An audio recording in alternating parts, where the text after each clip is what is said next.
KSU നേതാക്കളെ മുഖംമൂടി ധരിപ്പിച്ച് കോടതിയിൽ ഹാജരാക്കിയ സംഭവത്തിൽ വടക്കാഞ്ചേരി SHOയ്ക്കെതിരെ വകുപ്പ് തല നടപടി വരുന്നു.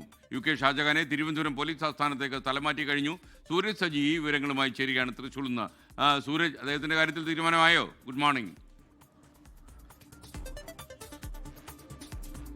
എന്തായാലും ഏറെക്കുറെ ഷാജഹാന്റെ കാര്യത്തിൽ തീരുമാനമായിരിക്കുന്നു. സിറ്റി പോലീസ് കമ്മീഷണർ നൽകിയ റിപ്പോർട്ടിന്റെ അടിസ്ഥാനത്തിലാണ് ഇപ്പോൾ ഒരു നടപടി ഉണ്ടായിരിക്കുന്നത്. തൃശൂർ സിറ്റി പോലീസിന്റെ പരിധിയിൽ ഇനി UK ഷാജഹാൻ ഉണ്ടാകേണ്ടതില്ല എന്നുള്ളതാണ് ഈ സിറ്റി പോലീസ് കമ്മീഷണർ നൽകിയിരിക്കുന്ന റിപ്പോർട്ടിന്റെ രത്നചുരുക്കം. അദ്ദേഹത്തെ ഇവിടെ നിന്ന് SHO ചുമതലയിൽ നിന്ന് മാത്രമല്ല തൃശ്ശൂരിൽ നിന്ന് മാറ്റണം എന്നാവശ്യപ്പെട്ടുകൊണ്ടാണ് ഒരു റിപ്പോർട്ട് നൽകിയിരിക്കുന്നത്. ഇതിന്റെ അടിസ്ഥാനത്തിൽ വടക്കാഞ്ചേരി SHO ചുമതലയിൽ നിന്ന് ഷാജഹാൻ UK മാറ്റുകയും ചെയ്തു. അതോടൊപ്പം തന്നെ അടിയന്തരമായി പോലീസ് ഹെഡ്ക്വാർട്ടേഴ്സിൽ റിപ്പോർട്ട് ചെയ്യാനാണ് നിർദ്ദേശം നൽകിയിരിക്കുന്നത്. DGPക്ക് മുന്നിൽ ഹാജരാകുന്ന ഷാജഹാനുമായി സംസാരിച്ചായിരിക്കും തുടർ നടപടി ഉണ്ടാകുക. എന്തായാലും തൃശൂർ ലിമിറ്റിൽ ഇനി ജോലി ചെയ്യാൻ അനുവദിക്കരുത് എന്ന് കാട്ടിക്കൊണ്ടാണ് ഇപ്പോൾ സിറ്റി പോലീസ് കമ്മീഷണർ റിപ്പോർട്ട് നൽകിയിരിക്കുന്നത്. കഴിഞ്ഞ ദിവസമാണ് SFI പ്രവർത്തകരെ മർദ്ദിച്ച കേസിൽ ഒളിവിൽ കഴിഞ്ഞിരുന്ന KSU പ്രവർത്തകരെ കസ്റ്റഡിയിലെടുക്കുകയും പിന്നീട് ഈ മുഖംമൂടി ധരിച്ച് കോടതിയിൽ ഹാജരാക്കുകയും ചെയ്തത്. ഇത് വലിയ പ്രതിഷേധത്തിന് ഇടയാക്കിയിരുന്നു. KSUവിന്റെ അടക്കം ശക്തമായ പ്രതിഷേധം പോലീസിനെതിരെയും അതോടൊപ്പം തന്നെ SHOയ്ക്കെതിരെയും ഉണ്ടായ പശ്ചാത്തലത്തിലാണ് ഒരു അന്വേഷണം നടത്തുകയും ആ റിപ്പോർട്ട് സമർപ്പിക്കുകയും ഇപ്പോൾ റിപ്പോർട്ടിന്മേൽ ഒരു വകുപ്പ് തല നടപടി സ്വീകരിക്കുകയും ചെയ്തിരിക്കുന്ന